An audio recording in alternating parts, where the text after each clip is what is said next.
60 రోజుల్లో మీతో ఇంగ్లీష్ అద్భుతంగా మాట్లాడిస్తాం. వెంటనే కాల్ చేసి జాయిన్ అవ్వండి. హలో నమస్తే, వెల్కమ్ టు సుమన్ టీవీ. నా పేరు కీర్తి.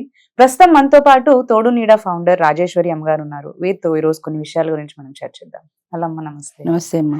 మనం చూస్తూ ఉంటాం కొన్నిసార్లు ఏంటంటే ఎక్స్ట్రా మ్యారిటల్ అఫేర్స్ హస్బెండ్స్ పెట్టుకుంటూ ఉంటారు. అవును, అయితే వాళ్ళు మామూలుగా చెప్పేది ఏంటి అంటే కొంతమంది రీజన్స్ ఉంటాయి, Cooperation ఏంటి లేదని. అర్థం చేసుకోవట్లేదు, అవును. లేకపోతే మంచి చూసుకోవట్లేదనో, లేదంటే కొన్నిసార్లు ఏదో ఒక reason అందంగా లేదనో, ఏదో అలాంటి అవును. రీజన్స్ ఉంటాయి. అవును, అయితే ఇలాంటి టైంలోనే ఒకవేళ భార్య అందంగా ఉంటది, కావాల్సినవన్నీ చేస్తది, అర్థం చేసుకుంటది, మంచిగా చూసుకుంటుంది కూడా. అయినా ఎక్స్ట్రా మ్యారిటల్ అయినా కానీ భర్త ఎక్స్ట్రా మ్యారిటల్ అఫేర్ కోరుకుంటూ భర్త ఉంటాడు. కానీ భార్య కానీ ఈ రోజున భార్యలు కూడా చేస్తున్నారు కదా. చేస్తున్నారు, అవును. అవును, ఇది ఎందుకు జరుగుతుంది అంటారమ్మా అసలు? కొత్తదనం ప్రతి మనిషికి కూడా అన్నీ కొత్తగా కావాలి.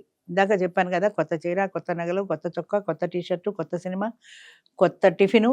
ఈవేళ టిఫిన్ తిన్న దాంట్లో రేపు మళ్ళీ కొత్తది పక్కన ఉందంటే కొత్తదనం కోసం పరిగెడతాం. మన మైండ్ మన కంట్రోల్లో లేకపోవటం మెయిన్. ఏ విషయమైనా సరే మన మనస్సు మన స్వాధీనంలో చేసుకునే కెపాసిటీ మనకు లేదు. ఆ బలహీనత మనని బయటపడుతుంటుంది. కొత్త టీవీ కావాలంటే వెళ్ళిపోతాం, కొత్త హోటల్ కావాలంటే వెళ్ళిపోతాం, కొత్త చొక్కా కావాలంటే వెళ్ళిపోతాం.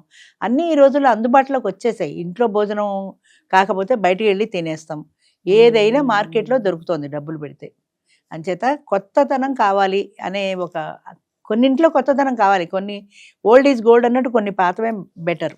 ఇప్పుడు సంసారం అంటే భార్యాభర్తలు ఉన్నారంటే ఆ భార్యతో జీవించడం ఎప్పుడూ బెటరే, ఎప్పుడూ సేఫ్ సైడ్ అది. అలా కాకుండా కొత్తదనం కోసం పరుగులెట్టి ఎక్స్ట్రా మ్యారిటల్ అఫైర్ పెట్టుకొని అది ఏదో ఒక రోజు సమస్య అవుతుంది కదా. లేదా ఈమెను వదిలేసి ఆమెతో వెళ్ళిపోయి, లేదా ఈమెను వదిలేసి ఆమెతో వేరే కాపురం పెట్టేసి, ఇలాంటి రకరకాలు ఎందుకు వస్తున్నాయంటే మానసికమైన బలహీనత, మన మనసు మీద మనకి కంట్రోల్ లేకపోవడం. అందుకే పూర్వ యోగాలని మెడిటేషన్లని అవన్నీ ఇవన్నీ చెప్పేవారు. అంటే మనకు కంట్రోల్ కోసం. సిద్ధులు పురుషులు వాళ్ళందరూ బ్రహ్మచర్యం వహిస్తూ ఎలా ఉండగలుగుతున్నారు? వాళ్ళ మీద వాళ్ళకి కంట్రోల్ ఉంది, వాళ్ళ మనసు మీద వాళ్ళకి కంట్రోల్ ఉంది, మనకి లేదు. లేనిదల్లా ఏంటంటే ఈ మానసికమైన బలహీనత. ఆ మనసు లాగా ప్రేరేపిస్తూ ఉంటుంది. ఇవాళ వెళ్ళు వెళ్ళు వెళ్ళు వెళ్ళు వెళ్ళు వెళ్ళని అంటే ప్రేరేపిస్తే వెళ్ళిపోతారు అంతే. అంతేగాని ఆ క్షణంలో దాన్ని కట్టడి చేసుకునే కెపాసిటీ లేకపోతే అది ఇవాళ కాకపోతే రేపైనా జీవితంలో ఎప్పటికైనా నష్టమే. ప్రతి వ్యక్తికి, స్త్రీ అయినా పురుషుడైనా సరే, మనకి కొన్ని నియమాలు ఉన్నాయి, పూర్వం నుంచి ఉన్న నియమాలు. అది మనం పాటించగలగాలి. ఒక స్త్రీకి ఒకటే పురుషుడు, ఒక భర్తకి ఒకటే భార్య అన్నట్టు దాన్ని పాటించుకోగలగాలి.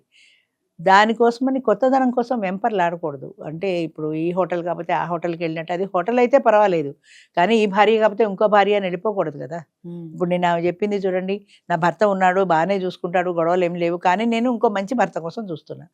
అలా కొత్తదనం కోసం ఎందుకు వెంపర్లాడాలి? ఎంత కొత్తదనం కోసం నువ్వు వెంపర్లాడినా ఆ వచ్చే వ్యక్తి ఎలా ఉంటాడో తెలియదు కదా. మనకు కూడా వచ్చాక కదా తెలుస్తుంది. వాడితో 10 ఏళ్ళు సంసారం చేసిన తర్వాత వాడితో పడలేదంటే మళ్ళీ మూడో మనిషికి వెళ్ళిపోతావా? 3 పడిపోతే 4కి వెళ్ళిపోతావా? ఈలోగా నీకు 20 వస్తాయి. ఎవడు చూస్తాడు నీ ముఖం? ఆ ఆలోచన ఎందుకు రాదు జనాలకి? కొత్తదనం కోసం పరిగెట్టే ముందు ఇది శాశ్వతం కాదు, ఈ వయసు శాశ్వతం కాదు, ఈ సుఖం శాశ్వతం కాదు. కొద్ది సంవత్సరాలు పోతే ఏదో ఒక టైంకి మనం కూడా ముసలాళ్ళం అవుతాం. మనం కూడా ముసలాళ్ళం అయ్యి మనకు కూడా వయసు అయిపోయిన తర్వాత ఈ రూపురేఖలు మారిపోతే వాడికి నువ్వు నచ్చవు. మళ్ళీ ఇంకో 30-40 ఏళ్ళ దానికోసం వాడు పరిగెడతాయి. అలాగా అదే భర్త అయితే కష్టమైనా నష్టమైనా కురూపైనా ఎలా ఉన్నా కూడా ఒక సాంగత్యంలో వాళ్ళకి ఒక ఎమోషనల్ రిలేషన్ ఏర్పడుతుంది, స్టిక్ అయి ఉంటారు దానికి. అది కాకుండా కొత్తదనం కోసం పరిగెట్టింది ఏదైనా టెంపరీ.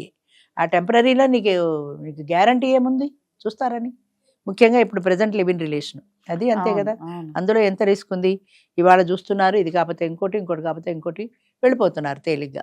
అఫ్కోర్స్ ఆడవాళ్ళు వెళ్తున్నారు, మగవాళ్ళు వెళ్తున్నారు, అది వేరే విషయం. కానీ అందులో మీకు శాశ్వతమైన ఆనందం దొరకదు. ఇప్పుడు ఇంటి భోజనానికి బయట భోజనానికి ఎలా తేడా అయితే ఉంటుందో, ఇంటి మనిషికి బయట మనిషికి అంతే తేడా ఉంటుంది. ఇంటి భోజనంలో ఒక దాన్ని ఏమంటారు, ఒక ఆరోగ్యం ఉంది. అది కాదని బయట భోజనం చేస్తే మన పొట్టే పాడవుతుంది. అంచేత అలా కాకుండా మనకి శాశ్వతమైనది ఏది అనేది మనం తెలుసుకోగలగాలి. ముఖ్యంగా విచక్షణ అనేది లోపించడం. విచక్షణ అంటే ఏది మంచి ఏది చెడ్డ అనే డిఫరెన్స్, ఆ డిఫరెన్షియేట్ చేయలేకపోవటం. శాశ్వతమైన సంతోషాన్ని వదిలిపెట్టి కొత్తగా వచ్చే సంతోషం కోసం వెంపర్లాడడం, పరుగులెట్టడం, అది ఎంతసేపు నిలబడుతుంది? ఆ శాశ్వతమైనది కాదు కదా. అది ఆ కాసేపే, ఆ క్షణమే, ఆ నిమిషమే ఉంటుంది. ఆ తర్వాత ఉండదు కదా. ఆ ఒక్క నిమిషం నీ మైండ్ నువ్వు ఎందుకు కంట్రోల్ చేసుకోలేవు? అంచేత నిగ్రహం అనేది ఉండాలి మనిషికి. శాశ్వతమైన ఒక సుఖమే కానీ టెంపరీగా వచ్చేదానికి పరుగులు పెట్టకూడదు. మనకు ఇందులో మనకి సుఖం ఉంది, సంతోషం ఉంది, ఈ శాశ్వతం. ఒక్క క్షణం మనం మన మన మైండ్ని కంట్రోల్ పెట్టుకోగలిగితే మన మనసు ఇటు మళ్ళుతుంది అని దాన్ని మళ్ళించుకోకపోతే కొత్తతనం కోసం వెంపర్లాడుతుంటే అది అలాగే నడుస్తుంది. అంచేత ఏదో ఒక రోజున ఆ బాధ తప్పదు. ఇక్కడ ఆల్రెడీ వీళ్ళకి పెళ్ళైపోయి ఉంటుంది, వీళ్ళకి ఉంటుంది ఎక్స్ట్రా మ్యారిటల్.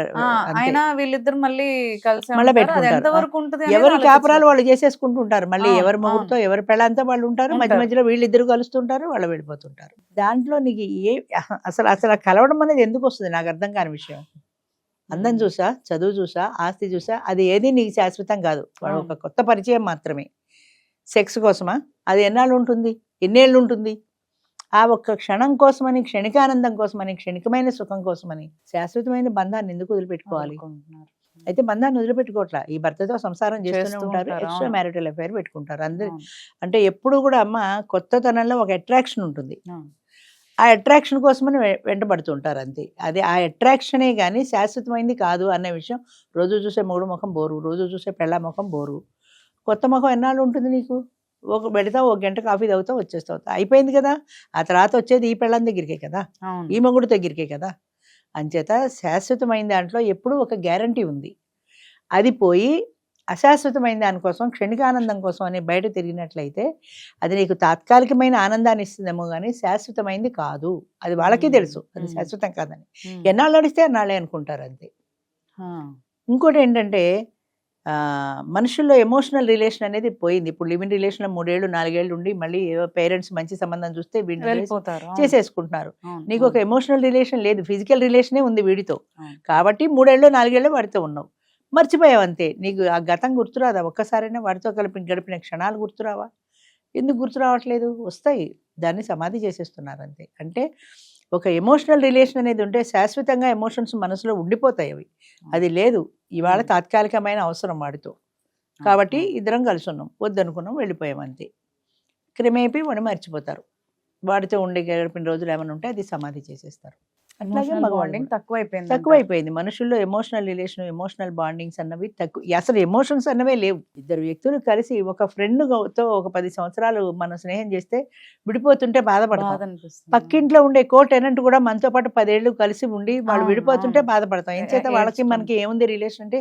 ఏం లేదు, ఒక ఎమోషనల్ రిలేషన్. కష్టం సుఖం కలిసి మాట్లాడుకునే వాళ్ళం, కలిసి పంచుకునే వాళ్ళం.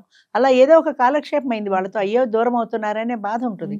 అలాంటి ఎమోషన్స్ ఏమీ లేవు. అంటే ప్రజెంట్ జనరేషన్ ఎట్లా ఉంటుందంటే మన అవసరం తీరిపోవడమే ముఖ్యం, నాకు ఎమోషన్స్తో పని లేదు. No emotions. ఎమోషన్స్ పెట్టుకుంటేనే కదా బాధ, వాళ్ళు వెళ్ళిపోతున్నారని బాధ. అసలు ఎమోషన్సే లేకపోతే నాకు బాధపడాల్సిన అవసరమే లేదు కదా అన్నట్టుగా తయారవుతున్నారు. అని చేత ఎమోషన్ అనే దాంట్లో ఒక రిలేషన్ కూడా ఉంది.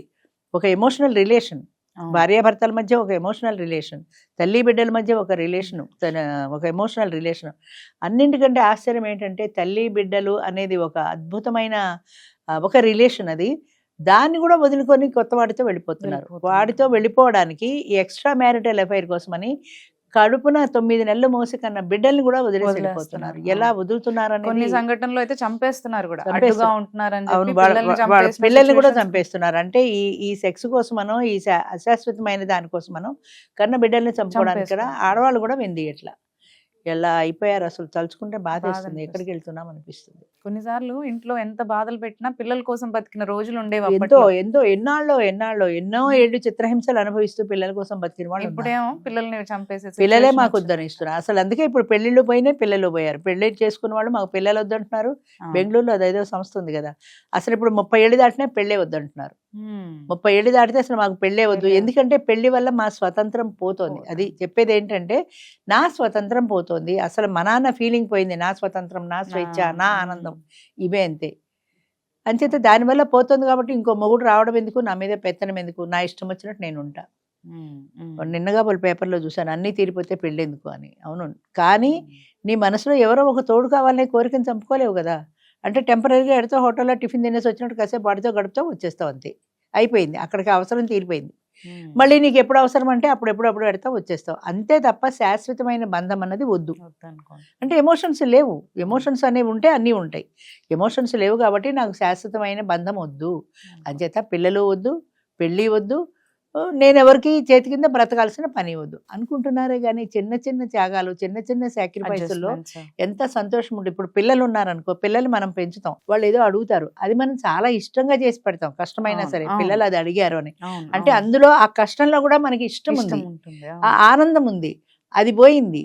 అసలు అలాంటి కష్టమో ఇష్టమో ఆనందాలు అన్నవి లేవు. నా ఇష్టం నాదే అంతే తప్ప ఇంకొకళ్ళ కోసం పిల్లలయ్యేది, మొగుడయ్యేది, ఎవ్వరయ్యేది నేను భరించాల్సిన అవసరమే లేదు. అందుకని నాకు పిల్లలు వద్దు, మొగుడు వద్దు, ఈ సంసారం వద్దు. హాయిగా నేను ఇండిపెండెంట్గా బతుకుతాను. ఎప్పుడైనా కావాలంటే తర్వాత సంగతి తర్వాత చూసుకుందాం. ఆ అవసరం తీరిపోతే వాడి సంగతి వాడిదే, నా సంగతి నాదే, అంతే. అందుకనే అంటున్నా, ఎమోషనల్ రిలేషన్ అనేది ఒక అద్భుతమైన ప్రక్రియ. అది ఆ ఎమోషన్స్ అనేవి ఉన్నప్పుడు బిడ్డల కోసం త్యాగం చేసిన తల్లులు ఉన్నారు, జీవితాంతం నరకం అనుభవించిన తల్లులు ఉన్నారు. సంసారం వదిలిపెట్టి పోవడం, డైవర్సులు అవి ఆ రోజుల్లో లేవు కాబట్టి.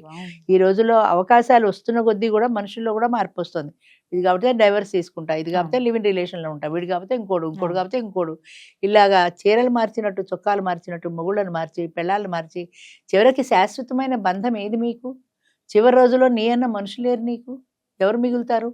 అందరూ టెంపరీ రిలేషన్సే కదా, ఎవరు నీకోసం మిగలరు కదా. అదే భార్యాభర్తలు అయితే ఒకరి కోసం ఒకరు బ్రతుకుతారు. ఇప్పుడు అది పోయింది. వైధవ్యం అన్నది అసలైపోయింది. ఇంకోళ్ళు పెళ్లి చేసుకుంటున్నాం కదా, ఇంక వైధవ్యం ఏముంది? అంచేత ఒక కార్యక్రమం చేసినప్పుడు దాంట్లో లాభం నష్టం రెండు ఉంటాయి. మనం చూసుకోవాలి, బేరీ చేసుకోవాలి, ఏది శాశ్వతమైంది చూసుకోవాలి. అలా చూసుకుని మన మనసుని నిగ్రహించుకోగలిగితే, మనం కంట్రోల్ చేసుకోగలిగితే మన లైఫ్ హ్యాపీగా పెడుతుంది.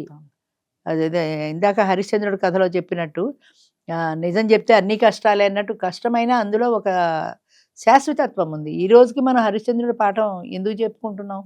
ఆయన అలా నిలబడ్డాడు కాబట్టి. కష్టమైన సుఖమైన ఆయన అబద్ధం చెప్పని స్ట్రాంగ్గా నిలబడ్డాడు కాబట్టి. ఎందుకు వచ్చిన స్ట్రాంగ్గా నిలబడ్డాం, ఎందుకు వచ్చిన జీవితాలు, హాయిగా ఒక అబద్ధం ఆడితే పోయింది కదా అని అనుకునే వాళ్ళు అంతే, అలాగే అనుకుంటారు.